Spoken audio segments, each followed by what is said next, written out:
Avant d'utiliser le dispositif Aero VPS Rhythm DLX pour la première fois, familiarisez-vous avec le dispositif et ses accessoires. Le dispositif VPS Rhythm DLX comprend un moniteur, une télécommande, des dérivations pour ECG, un bloc d'alimentation CA et un cordon d'alimentation. La sonde échographique et la pièce en T peuvent être achetées séparément. Consultez le manuel de l'opérateur du dispositif VPS Rhythm DLX et le mode d'emploi du stylet NaviCurve pour obtenir les indications d'utilisation complète et les détails opérationnels.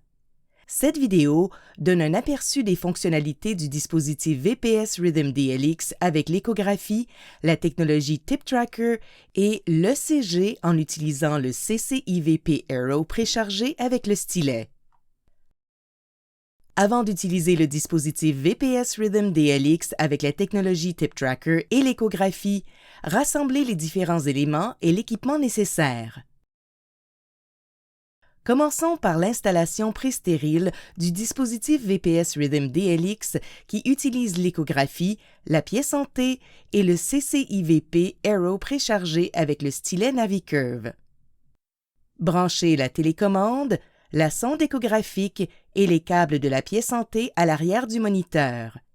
Les connecteurs et les prises sont codés par couleur et les flèches sur les connecteurs doivent être orientées vers le haut. Allumez le moniteur.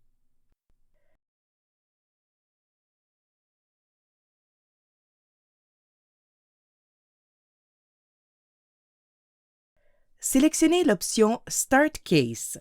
Si la sonde échographique est branchée, le module d'échographie démarrera. Ici, le clinicien peut procéder à l'évaluation initiale, non aseptique, du vaisseau sanguin. Les icônes situées en bas du module d'échographie sont les suivantes.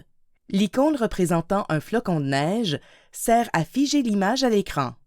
Vous pouvez également figer l'image échographique en appuyant rapidement sur le bouton de la sonde échographique. Sélectionnez à nouveau l'icône pour débloquer l'image. L'icône de l'appareil photo permet de capturer l'image échographique. Vous pouvez aussi faire une capture d'écran en appuyant longtemps sur le bouton bleu de la sonde échographique. L'image s'agrandit à l'écran pendant 3 secondes avant d'être automatiquement enregistrée et placée à droite de l'écran. Un numéro séquentiel est attribué à chaque image prise pendant la procédure. Un nombre illimité d'images peuvent être prises tout au long de la procédure. L'icône de profondeur ouvre ou ferme la barre de commande qui permet de modifier l'échelle de profondeur. Chaque petit point représente un demi-centimètre.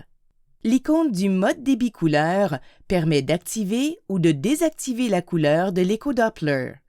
Cette icône comprend 2 sous-icônes, gain de débit couleur et débit. L'icône représentant un soleil ouvre et ferme une barre de commande qui permet de modifier le gain de l'image échographique. L'icône représentant une règle permet d'ouvrir ou de fermer une fenêtre contextuelle pour mesurer le rapport entre le cathéter et le vaisseau sanguin.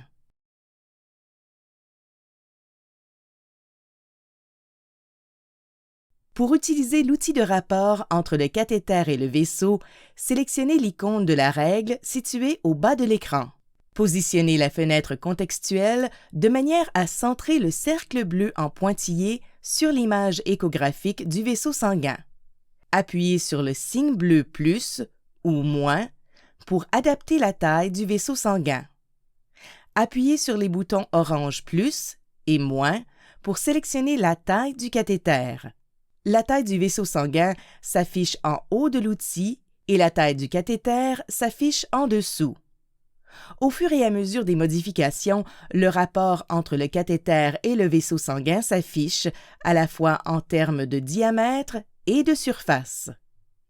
Sélectionnez l'icône représentant la caméra sur l'écran pour faire une capture d'écran du rapport entre le cathéter et le vaisseau sanguin. Lorsque l'évaluation du vaisseau sanguin par échographie est terminée, sélectionnez l'option Insert CVAD.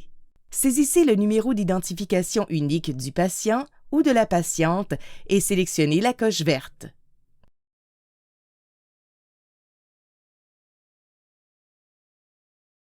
Sélectionnez l'option PICC.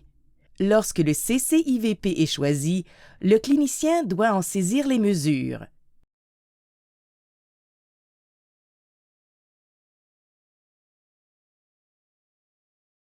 Utilisez les flèches et les icônes de sélection pour saisir la mesure de référence du patient ou de la patiente.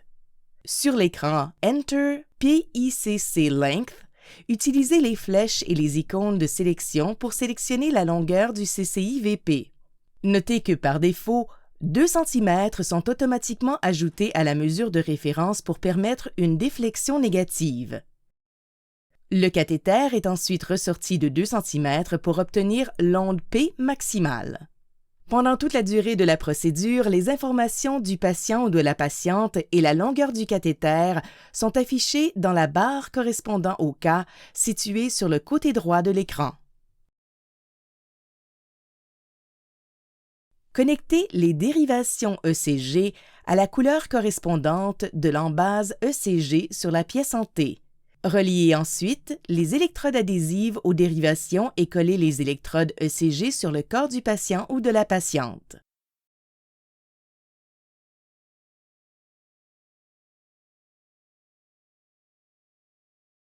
Vérifiez que le moniteur est en mode ECG externe.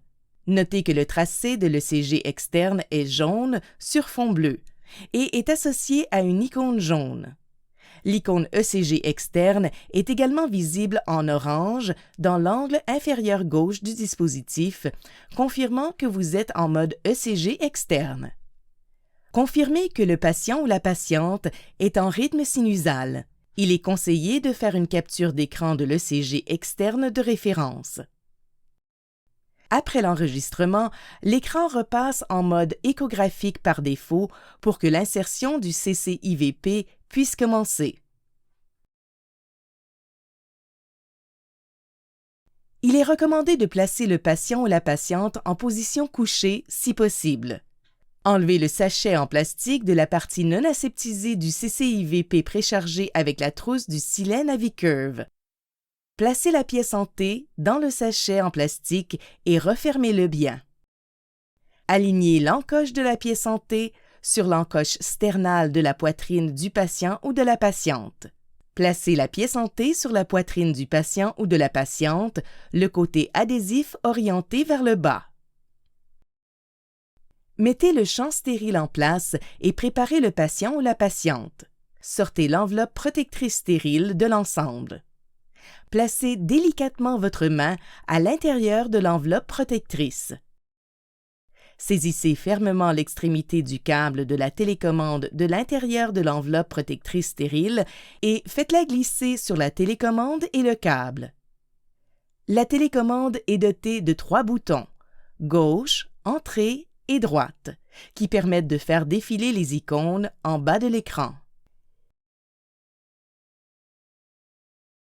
Tirez fermement l'enveloppe protectrice stérile sur l'extrémité de la fiche du câble de la télécommande sans percer le plastique.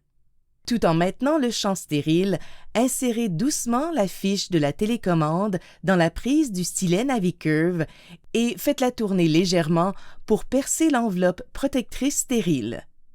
Vérifiez que l'icône « Stylet déconnecté » cesse de clignoter en haut de l'écran et disparaît. Coupez le CCIVP à la longueur souhaitée. Ne coupez pas et ne pliez pas le stylet Navicurve. Assurez-vous que l'extrémité du stylet Navicurve se trouve à 1 cm à l'intérieur de l'embout du CCIVP. Accédez au vaisseau sanguin sous guidage échographique. Une fois l'accès vasculaire réussi, utilisez la télécommande ou l'écran tactile pour sélectionner l'icône Navigation. Un message d'avertissement d'interférence électromagnétique s'affiche sur l'écran du moniteur, avertissant qu'une perturbation temporaire peut se produire lorsque le suivi de navigation est sélectionné. Lorsque les patients sont porteurs d'un dispositif médical implanté, comme un stimulateur cardiaque, pensez à placer un oreiller sur la poitrine avec la pièce en T sur l'oreiller, correctement alignée avec leur encoche sternale. Le rebord de la pièce en T doit se trouver à au moins 8 cm du dispositif médical implanté. Le dispositif VPS Rhythm DLX peut être utilisé sur des patients porteurs de dispositifs médicaux implantés, même s'il existe un autre moyen de confirmer la position de l'extrémité du cathéter. Pour réaliser votre examen en toute sécurité, passez en revue l'avertissement IEM et sélectionnez la coche verte pour continuer ou la X rouge pour ne pas passer en mode navigation. Insérez lentement le CCIVP conformément à la politique et à la procédure de l'établissement et au mode d'emploi du fabricant. La ligne bleue de la technologie TipTracker indique le trajet du cathéter lorsqu'il s'approche et descend vers la VCS, veine cave supérieure, et permet de procéder facilement à des ajustements en temps réel pendant l'insertion du CCIVP. Vérifiez que l'onde P du tracé de l'ECG intravasculaire est présente, identifiable et cohérente. La pièce en T présente une sphère de navigation visuelle d'environ 22 cm ou 9 pouces à partir de son centre. Si le stylet quitte la portée magnétique de la pièce en T, une alerte s'affiche à l'écran. Pendant l'insertion, il peut s'avérer nécessaire de repositionner le CCIVP et d'effacer la ligne bleue du TipTracker. Lorsque le CCIVP est inséré dans le système vasculaire et qu'il semble se diriger dans la mauvaise direction, ressortez-le. Sélectionnez l'icône représentant une poubelle pour effacer complètement la ligne bleue du TipTracker. L'utilisateur peut prendre une capture d'écran facultative de la ligne TipTracker bleue montrant qu'elle descend vers la VSC. Lorsqu'une telle capture d'écran est réalisée, le dispositif passe automatiquement en mode ECG intravasculaire. On peut également passer en mode ECG intravasculaire en sélectionnant l'icône du cœur située dans l'angle inférieur gauche de l'écran à l'aide de la télécommande. En mode ECG intravasculaire, la fenêtre ECG intravasculaire est plus grande que la fenêtre ECG externe. Seules 2 captures d'écran sont nécessaires pour compléter une procédure, celle de la déflexion négative et de l'onde P maximale. Détectez les modifications dans le tracé de l'ECG et l'augmentation d'amplitude de l'onde P. Continuez à insérer lentement le CCIVP au-delà de l'onde P maximale initiale jusqu'à ce qu'une déflexion négative soit identifiée. Vous pouvez appuyer sur l'icône représentant un appareil photo sur le moniteur ou utiliser la télécommande pendant la procédure pour obtenir des captures d'écran de l'ECG intravasculaire. Une fois la déflexion négative capturée, retirez lentement le CCIVP jusqu'à ce qu'une amplitude maximale de l'onde P soit identifiée. Faites une capture d'écran de l'onde P maximale.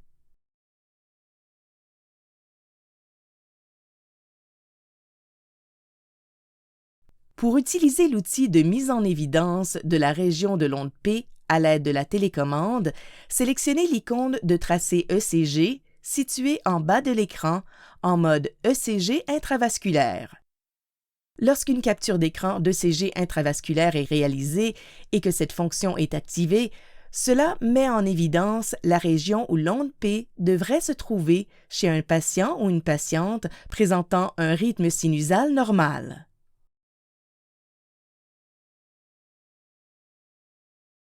Une fois les 2 captures d'écran requises obtenues, sélectionnez Finish à l'aide de la télécommande.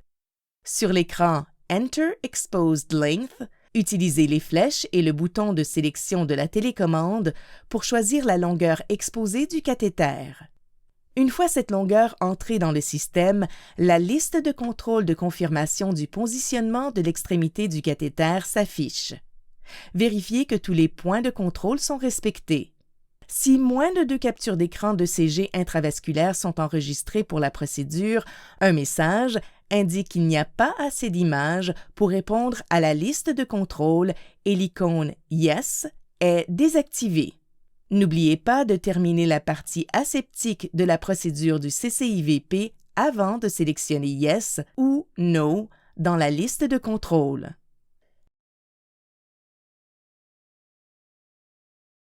Déconnectez le port en T et le stylet Navicurve du CCIVP et retirez-les lentement du CCIVP.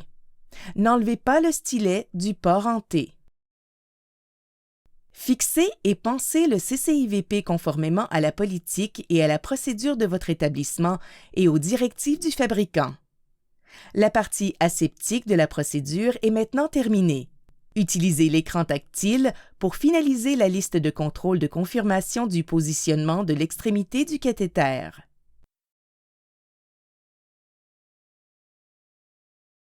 Si un ou plusieurs des paramètres ne sont pas respectés, sélectionnez « No » et une autre méthode de confirmation du positionnement de l'extrémité du cathéter sera demandée. Si tous les paramètres de la liste de contrôle ont été respectés et que la procédure est terminée, sélectionnez « Yes ». Si la politique de l'hôpital est en place, le CCIVP peut être utilisé immédiatement et aucune radiographie du thorax de confirmation n'est nécessaire. Après avoir répondu aux questions de la liste de contrôle de confirmation du positionnement de l'extrémité du cathéter, vérifiez les informations du patient ou de la patiente, consignez vos notes concernant la procédure et sélectionnez la coche verte. Quand la procédure est terminée, le dispositif revient à l'écran d'accueil. Sélectionnez l'option « Manage Cases » et saisissez votre code PIN de clinicien à 4 chiffres. Les dossiers sont enregistrés dans l'ordre chronologique, le dossier le plus récent étant placé en tête de liste. Un maximum de 100 dossiers peuvent être stockés sur l'appareil. Si plus de 100 dossiers sont créés, le plus ancien sera supprimé lorsque le dispositif est rallumé. Sélectionnez le dossier du patient ou de la patiente sur l'écran tactile, puis sélectionnez la flèche à droite de l'écran. Affichez les détails de la procédure. Toutes les mesures et les captures d'écran prises au cours de la procédure s'affichent. Appuyez sur la loupe pour agrandir une capture d'écran. Les fichiers peuvent être imprimés ou téléchargés sur une clé USB pour être ensuite portés au dossier médical du patient ou de la patiente. Il vous suffit de désélectionner les images que vous ne voulez pas imprimer ou télécharger en sélectionnant la coche située en regard de l'image. VPS Rhythm DLX enregistre aussi les procédures du début à la fin. Sélectionnez l'option « View Recording » pour voir l'enregistrement. Branchez l'imprimante Dymo 4 XL et le câble USB au dispositif VPS Rhythm sur l'un des ports USB situés à l'arrière du moniteur. Une fois le dispositif connecté à une imprimante, lorsqu'une procédure est sélectionnée, vous pouvez appuyer sur l'icône représentant une imprimante pour envoyer la documentation vers l'imprimante. Vous pouvez également brancher une clé USB à l'un des ports USB situés à l'arrière du moniteur. Quand une clé USB est branchée à l'arrière du moniteur et lorsqu'une procédure est sélectionnée dans Case Manager, vous pouvez appuyer sur l'icône USB pour transférer la documentation de la procédure sur cette clé USB. Appuyez sur le X situé dans l'angle supérieur droit pour quitter le programme de Case Manager et revenir à l'écran d'accueil du VPS Rhythm DLX.